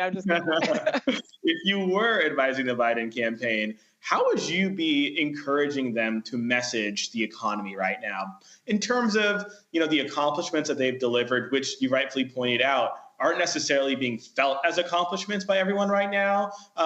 Also in terms of, the president's plans when it comes to the economy for a second term. And finally, perhaps some of the detrimental economic plans that Donald Trump has in store for a second term. So just curious how you would wrap all that up and encourage the Biden campaign to talk about the economy on the stump from here on out. It's a great question. And it's one, we're grappling with at the American Economic Liberties Project, because though we are nonpartisan and engage with all sorts of stakeholders, our mission is to decrease the level of corporate concentration, economic concentration that has essentially ensured that the economic gains in our country stick with just the ones who already have it, the richest of the rich, the biggest of the businesses, to the detriment of us as workers, consumers, businesses of all sizes, businesses that actually want to follow the law. And in this administration, here's what I would just tell them to tell their story. They have actually started to turn the ship. How have they done it? By putting people in place who seek to change the 40 years of failed economic policymaking that we have had as a country. People like Lena Khan, who are at the head of the Federal Trade Commission, people like Jonathan Cantor, who's at the head of DOJ Antitrust. They are taking on some of the largest and most powerful corporations in America and are saying, hey, even you have to follow the law. Google, Apple, Live Nation Ticketmaster, United Healthcare, right? It's rumored that they're going to be investigating them for how much they've been increasing healthcare costs. What 90% of Americans say is a concern for them about how high healthcare costs are. So we have villains throughout this economy that think they are better than us and they don't have to follow the law, and they are stealing our money and hurting our economic futures every single day. This administration has started to take them on. And there is a lot more work to do, because unwinding us out of this 40-year problem does not happen overnight. It is going to take a while, but the key is having leadership that seeks to do something about it. And what we've heard so far from Donald Trump is that, coming back to the gas prices example, we have one administration that's holding people accountable who have inflated gas prices, and we have an opponent who is saying that they are going to strike deals with big oil billionaires to make sure that law enforcement is not something that they have to ever think about. That's the contrast. So I think the contrast is important. I think it's important that you're actually doing something. And then, as you also mentioned, the vision for the future, keep going, right? We have huge fights on our hands. We have healthcare. I mean, getting back to United Healthcare, what are we going to do to make sure that not only is everyone covered with insurance, but we're improving the situation where you are not eating your income with all of these premiums, that we're not in a situation where we have things called pharmacy benefit managers that are making it so that you're hearing Walgreens, Walgreens is saying that they can't afford to be a pharmacy on the ground anymore. Now, there might be a lot going on there. I'm not stumping for Walgreens necessarily, but if Walgreens is saying the same thing as independent community pharmacists all over this country that are saying we have to close up shop because we can't make any money, we have a problem. And it's a problem that this administration has started to tackle. And we need to give them time. In my opinion, this is Morgan Harper as an individual, not as an employee of a nonprofit. We need to get them more time to keep going. Because the alternative is one that we already know. It's where we keep working and working and working, and we do not get ahead. It's where you can be a worker bee for the rest of your life, but you try to start a business, you're going to get crushed. This is not sustainable. We have to see change. We need it now. And we have had the types of leaders in this administration that appear willing to take that on. All right. Morgan Harper, listen, we like you as an individual and with your nonprofit. You know, every time I hear you, I just want to get out a pen and paper and take notes. That is good information. And we thank you so much for breaking it down and being with us this evening. Thanks for having me. And thanks for the great questions. Yes, indeed. All right. You are watching Roland Martin Unfiltered here on the Black Star Network. We'll be right back. When you talk about blackness and what happens in black culture, we're about covering these things that matter to us, speaking to our issues and concerns. This is a genuine people-powered movement. There's a lot of stuff that we're not getting. You get it, and you spread the word. We wish to plead our own cause. Too long have others spoken for us. We cannot tell our own story if we can't pay for it. This is about covering us. Invest in black-owned media. Your dollars matter. We don't have to keep asking them to cover our stuff. So please support us in what we do, folks. We want to hit 2,000 people, $50 this month, raise $100,000. We're behind 100,000, so we want to hit that. Y'all money makes this possible. Checks and money orders go to P.O. Box 57196, Washington, D.C. 20037-0196. The Cash App is $RM Unfiltered. PayPal is R Martin Unfiltered. Venmo is RM Unfiltered. Zelle is Roland@RolandSMartin.com. I am Tommy Davidson. I play Oscar on Proud Family, Louder and Prouder. Right now, I'm rolling with Roland Martin, unfiltered, uncut, unplugged, and undamn believable. You hear me?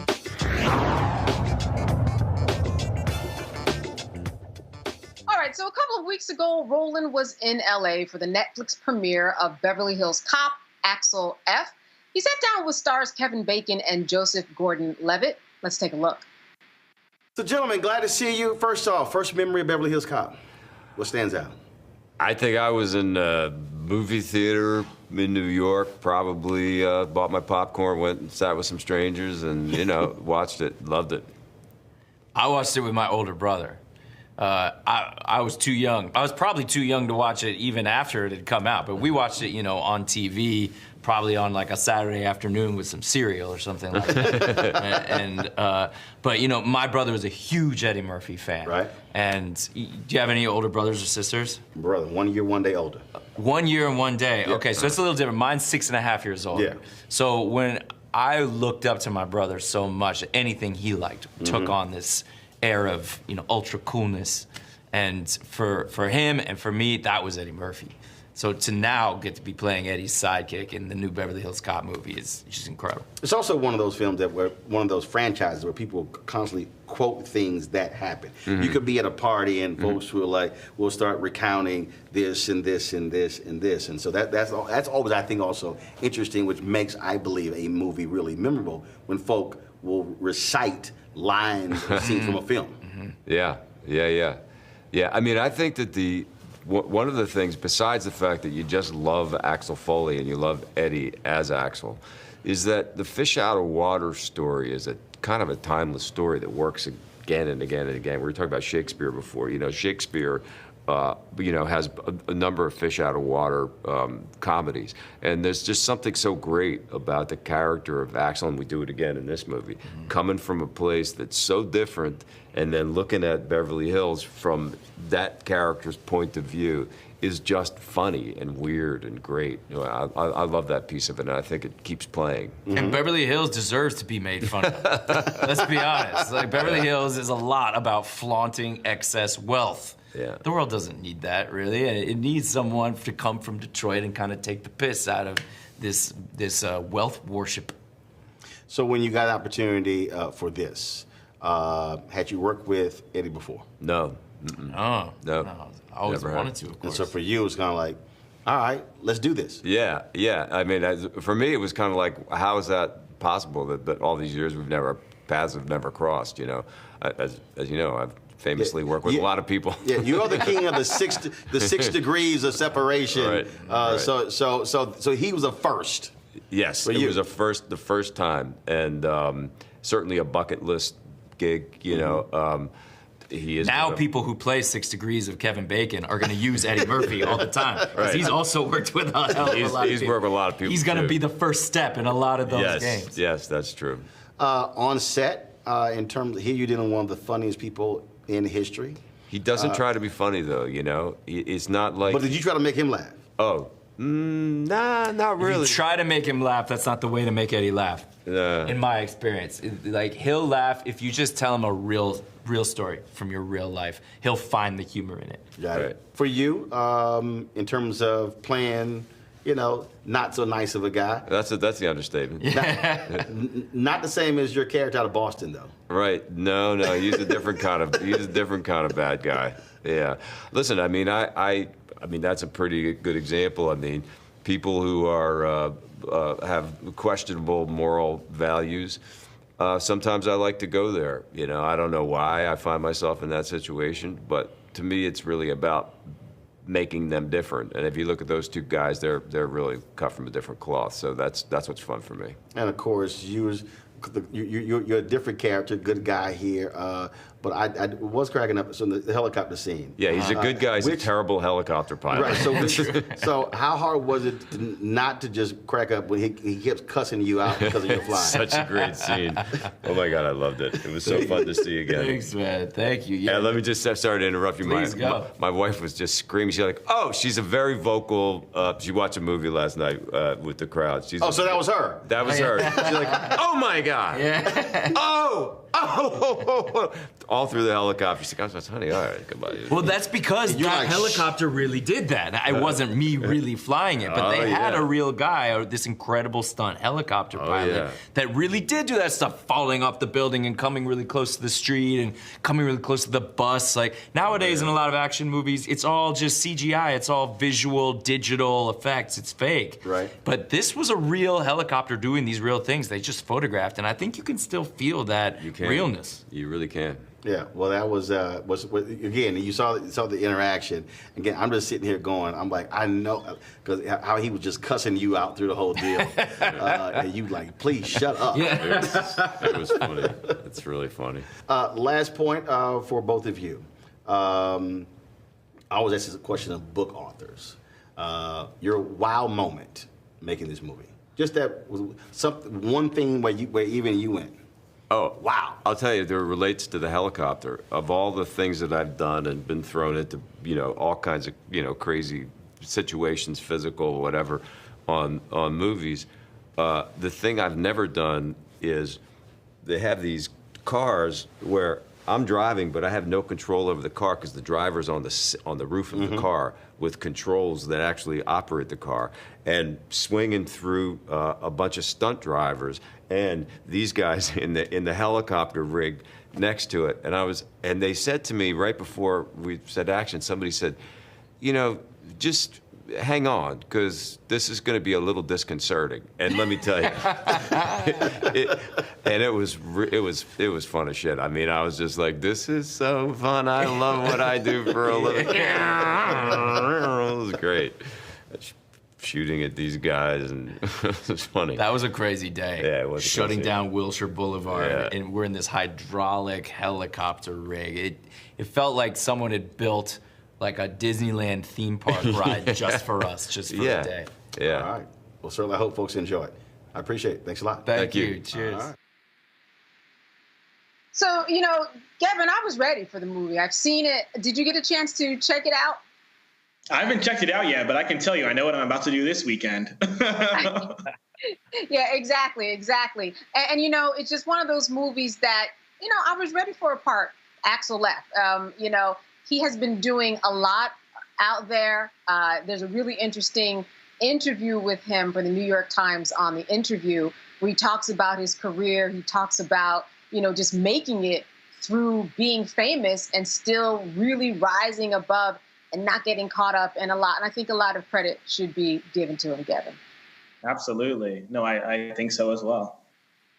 Dr. Malveaux, have you gotten a chance to see the movie? I have not. I am not the movie demographic, if you know what I mean. They do movies and it's sort of like a 25 to 45, and I've been there, done that, got the T-shirt. I probably will go see this with some friends, but I don't do a lot of movies. So this is the woman who goes out at 2:00 a.m. with Dorothy Knight, but don't go to the movies.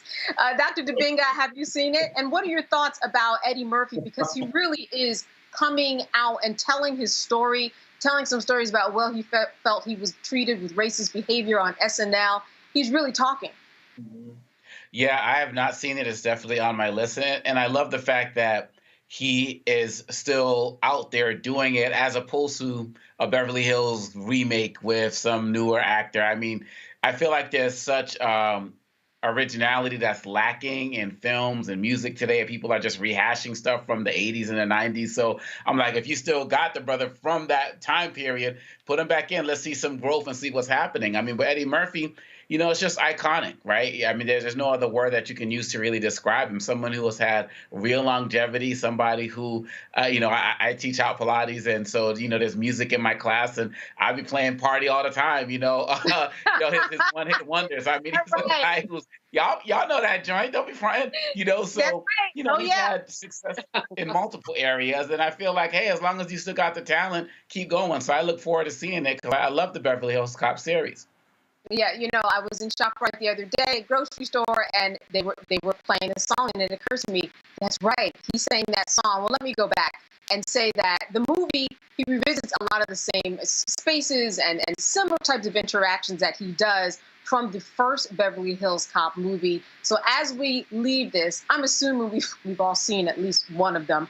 What is one of your favorite memories from Beverly Hills Cop, the original? I'll start with you, Gavin.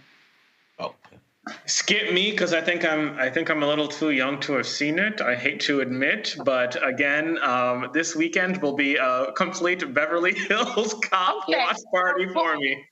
We will get back to you. By the time it's all said and done, you're going to buy a Munford t-shirt. Look for that when you go back. Go look it up. Go look it up. Dr. Dibinga. Yo, oh my goodness. I just showed this. My daughters are 18 and 15. I just showed this to them like 2 weeks ago. The scene where he's trying to check into the Beverly Hills Palm Hotel, and they're like, they don't have any room for him. And he's lying, saying he's a journalist. And he's like, I'm here. I was going to do a story on Michael Jackson. I was going to call it Michael Jackson sitting on top of the world. That's right. But I guess I'm going to call it Michael Jackson can sit on top of the world as long as he don't sit on a Beverly Hills Palm Hotel, because there's no allowed in there. And it's That's right. I love that. That's my favorite scene from all of the movies. You have a good memory. You're going to see some of that in this movie where he's back at the front of a hotel checking in. Dr. Malveaux, can I count on you to say you've seen at least one of the movies? Girl, that has been so long ago that I forgot. Let me just be totally honest. He doesn't remember, and I forgot. But that's all right. I am a big... Well, listen, if you have some time... And I saw the piece in the New York Times when he talked about racism and SNL. And what struck me is how these microaggressions stay with us so long. So this is a huge star who's sitting on top of the world, not top of the hotel, Obakongo, on top of the world. And, some slight remark that some idiotic white person made to him stuck with him. And it really just made me think about how we begin to unpack racism and unpack these microaggressions and frankly call people on them. I mean, he probably didn't feel that he had the career power at that time with SNL to say, yo, dude, that's just not cool. But as we age and grow, hopefully we take back some of that power and we call people on their BS, because some stuff is so very impactful. And, I talk about this on the show all the time, the work that I'm doing, the book that does not want to be written, Lynching, the Wealth Gap and Reparations. And when you read some of these lynching stories, you also get a sense of the pain with the Black people who know about the lynchings like Rosewood and are afraid to talk about them. And so somehow we have to think about ways to open up our eyes, but also, and more importantly, open up our mouths about this stuff. Absolutely. And no matter who you are, you can be a superstar like Eddie Murphy for decades. You still experience it, and it stings. He was hurt by what David Spade said on Saturday Night Live about his career, but he did get over it. He went back on and he hosted the show, said he was never going to do it, but he did. And I think that when people talk about Eddie Murphy and how he's making a comeback, they're wrong. He never went anywhere. It's on Netflix. All right. Thank you, Dr. Malveaux. Thank you, Dr. Dibinga. And thank you, Gavin, for being with us today. As always, your insight has been wonderful. Good to see you all. All right, and thanks for watching Roland Martin Unfiltered. He will be back tomorrow, I believe. And I'm Candace Kelly. And have a good night. Black Star Network is here. Oh, no punch! I'm real revolutionary right now. Thank you for being the voice of Black America. All momentum we have now, we have to keep this going. The video looks phenomenal. See, this difference between Black Star Network and Black-owned media and something like CNN. You can't be Black-owned media and be scared. It's time to be smart. Bring your eyeballs home. You dig?